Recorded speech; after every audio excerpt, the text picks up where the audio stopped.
C'est en fait une pièce de théâtre qui est autofictionnelle, qui se base sur un élément cataclysmique qui est en fait la nouvelle d'une tumeur au cerveau. La vie, quand on apprend une nouvelle comme telle, change du tout au tout. Chaque instant devient tout à coup un moment d'urgence, une urgence de vivre, une urgence de se revisiter, de revisiter son passé, de revisiter les choix qu'on fait et de prendre chaque moment éphémère comme un moment d'éternité. Je pense que le rapport à la maladie est quelque chose qui est forcément universel. C'est quelque chose sur lequel on a très peu d'influence. On aimerait en avoir. On aimerait avoir des recettes, on aimerait avoir des médicaments, des grands médecins, des progrès. Il y en a. Dieu sait si je suis ici, c'est parce qu'il y en a.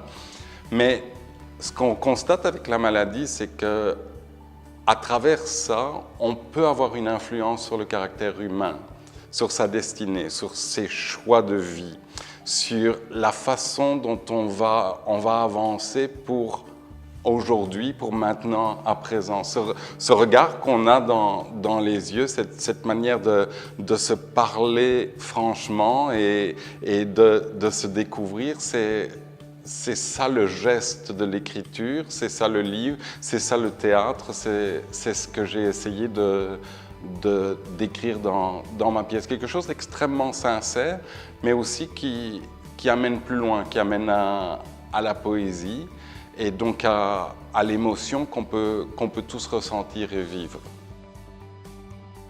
Ce qui fait que souvent à l'écriture, j'embellis ou j'utilise des mots bien complexes et bien pointus. Et puis une fois que je commence à les dire oralement, je me dis finalement les choses se disent tellement mieux plus simplement. Et donc mon écriture est à la fois orale, à la fois physique et à la fois extrêmement simple.